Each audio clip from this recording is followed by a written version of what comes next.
All right. Good afternoon, or good morning, or good evening, depending on where you are. My name is Mark Cassetta, and I am Chief Product Officer of Axiomatics. And today, I'm really excited to talk to you about um, a topic I think everybody's been referencing and discussing for the last couple of years, which is generative AI, but more specifically, how we are seeing generative AI play what we feel is a positive role in the world of authorization. And of course, there's a lot of concerns around generative AI, rightfully so. But the optimist in us and in myself believes that it can go a long way to really helping address um, some of the challenges that we've seen in authorization over the last more than a decade, and as well as some of the opportunities we see in authorization for the next decade. So, welcome to LinkedIn Live. If you've attended any of these in the past, I will be starting with a whiteboard. This time, I'm actually going to show. We will eventually move to a screen to actually show you a demo of what some of this looks like in real time.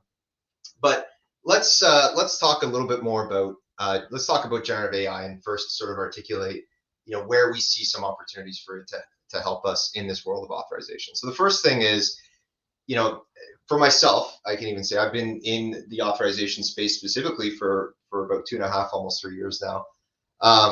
Been in data security and cybersecurity for a long time before that, but certainly, coming into this world, it became very clear that there has always been this gap between two groups of personas in an organization, and I don't think this is unique to just authorization, but certainly for something that requires a level of sophistication and I would say a level of understanding.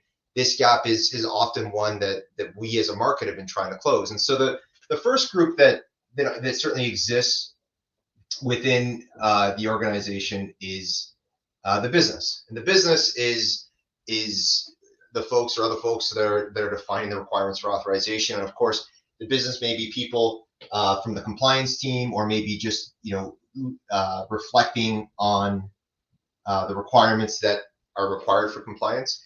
And the business, when they look at solving a problem, or when we look at addressing a problem, speaks more in a natural language, as we often say, and often speaks in more of an unstructured format. I'd say, when I say this, specifically more from an unstructured data format. So think of it through emails or files or documents or whatever it might be. Now, on the other side of sort of the table, if you will, are the people that actually have been building authorization policies for the last 30 years, whether they've been aligned to a formal ABAC program or strategy or standard. Either way, they've been at the table of having to reflect these requirements in applications. And so that often falls into the group, I'd call it app development. And app development are, of course, see if I have enough room here. App development are the people who have to take these requirements and turn them into some sort of policy, right? So on this side, we of course have developers who have been writing policies and writing code for authorization since the very beginning, and they often communicate in code. And code, if I spelled that properly, one second here. Code, there we go, is more of a structured language, right? And so this gap between these, there's obviously two different groups, two different personas, and there's a gap that needs to be closed for them to be able to align on what the requirements or what the output should be for the product and application with respect to authorization. Now, when we look at the use cases around generative AI, and generative AI has been around well before the last couple of years. It's been obviously been in development for many years, and the constructs of AI themselves have been around for decades, right? So this isn't necessarily new technology, but what's changed, of course, is it's now been made more available to the masses, right? So to people that don't necessarily require a data science degree to have to learn how to use, you don't require a data science degree to be able to apply AI to some sort of use case. And specifically when we look at generative AI use cases, the idea of translating something from one form factor to another, especially when we start looking at business, if you will, business natural language requirements into a form factor like code, is a very clear use case for generative AI. And anybody that spent any time within generative AI can see this, and this isn't earth shattering. And for us, when we start, but if you rewind the tape 14 months ago, when we started to see this kind of come to life, when we think about the challenges that this market has faced in terms of adoption, it really has been between this translation. It's really been between the translation of these two groups.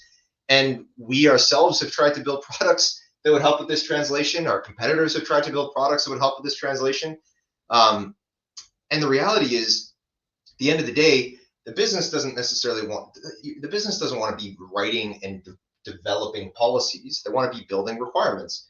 Your developers are ultimately going to be the ones building policies. And so generative AI presented a very exciting opportunity for us to bridge these two worlds. So that's what we've been doing. That's what we've been working on. And Emmy, if you can, let's pull up Policy Companion. And so for us, we've been talking to customers, and even I think we informally launched this last year with kind of early preview. So it's almost been a year, and we've been refining and playing with it and seeing how generative AI can help in these use cases. We are going to make this available to everyone in the next couple of weeks, and make it a free companion that people can log into and play with and see how generative AI can help in that authorization with their authorization projects. But there's really three use cases that our companion is kind of starting things out with. And right now I'm obviously talking about product, and not, of course, we're indirectly promoting product, but this isn't about the promotion of it. It's more to just talk about some of the things we've seen generative AI potentially help with. So the first thing is, when we think of some of the challenges that not challenge, but that first group or that first persona. Imagine you're a business analyst for an application or an application team, and your IAM team has adopted this formal authorization strategy called attribute-based access control, and you don't really know what that is. You know everything about your application and your application set, and maybe you know about your compliance requirements, but the idea of ABAC and building requirements for ABAC isn't something you've necessarily done before. So you can start off by writing in your unstructured requirements. So a customer analyst can view customer information. Pretty simple requirement here. But immediately, what we can start seeing with generative is we can take this very unstructured requirement and now put it into a more formulated, or if you will, structured format that breaks it down into the principles of attribute-based access control. And as you see here, the user doesn't have to know anything about ABAC. They just can look at this through the lens of their requirement, and generative AI sort of takes care of the rest. The other thing that can happen, though, is, look, this is a start, but maybe I've got some compliance that I need to also make sure this aligns to. So I can ask, how can I ensure that this requirement complies with GDPR?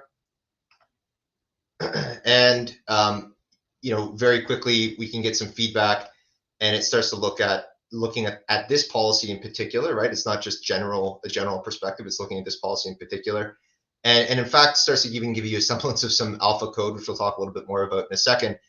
But you have the ability to start getting some direct feedback on these requirements to and again, this is in a more self-service manner. So this person isn't out there having to sit down with your domain experts in the organization. They're learning this in a self-service manner. 2 years ago, if I was to say that this was a possibility, everybody would probably think, wow, like that's crazy. Can't even imagine that that's a possibility. Of course, generative AI has been sort of out, generally available for a couple of years now. And so, this might not seem like a massive leap, but I can tell you, we spent a lot of time looking at these outputs and taming the models to make sure that we get the best possible responses in this experience. So that's the business user and business persona. The next persona that we may think about, and could still be the business user depending on the organization though, is in fact, clear the tab, is in fact the developer persona. So imagine I'm that business analyst. I've just created this requirement. I've put it into Jira. I've put sort of that more structured requirement in there, and I'm the developer who's now has to implement this. And I've never really written an ABAC policy before, or even ABAC code. I just have this requirement, right? So I can very quickly take this information and with the right form factor, of course, this could be unstructured. I'm showing more of a structured requirement here. The more structured the requirement, more specific, the better quality output you're going to get from a code point of view. But we are giving some real-time feedback on what this policy could look like through the lens of the language and standard that we serve, which is the abbreviated language for authorization. And we also are starting to give a perspective of attributes, which we all know are critical to the entire policy creation process. And then on the other side, you can start translating policy back and forth from more structured code to unstructured requirements. And so in this instance, you can imagine if somebody's been, writing these policies, and as we've seen with customers, there could be thousands of rules, thousands of policies. And 5 years from now, the person that wrote those aren't there, and they didn't do a very good job of commenting out what these policies are. You could see scenarios where generative AI could be used to actually interpret that in more of that business language. So those are three initial use cases. And like I said, 2 or 3 years ago, this was kind of the thing that we were all trying to achieve without generative AI. And all of a sudden generative AI comes along and it just makes it that much more accessible. And there is obviously, there's ongoing work and ongoing learning that we have to do to continue to make this better. But we feel that, it's a great step forward to hopefully make authorization less intimidating, which in some cases it can be. The other important thing is, when I've shown this to customers and to as people in general, the next thing after you kind of get past sort of the questions about potentially accuracy and how this can be used from a use case standpoint is, what about my enterprise? And I can't just have my users go out and start putting all the requirements into sort of a generally an open tool, if you will. And we completely understand that. This is one of the other things we've been learning over the last year is how are enterprises looking at generative AI? How are they looking? What does a secure generative AI experience mean to them? And so we have gotten a lot of great feedback, and that's going into our strategy and into our thinking about how we could take this and take it from, call it a freemium tool or a free tool that's generally available on from axiomatics.com into something that's more specific to their organization. In the meantime, we do see a ton of value here in helping people use, at least just get started. I think back to my early days of learning about authorization. Wasn't that long ago, it was only 3 years ago, really getting into the details. And I said to myself, if I had this, I feel like I could have accelerated that learning curve quite significantly. So I obviously feel very, very passionate. This is something that's going to go a long way to making authorization easier and making it better for everybody, because it's absolutely the right thing to do as we look at serving those broader security and compliance requirements in the future. So with that, I will say thank you very much. I don't know if there's any questions, Emmy. If there are, happy to take those.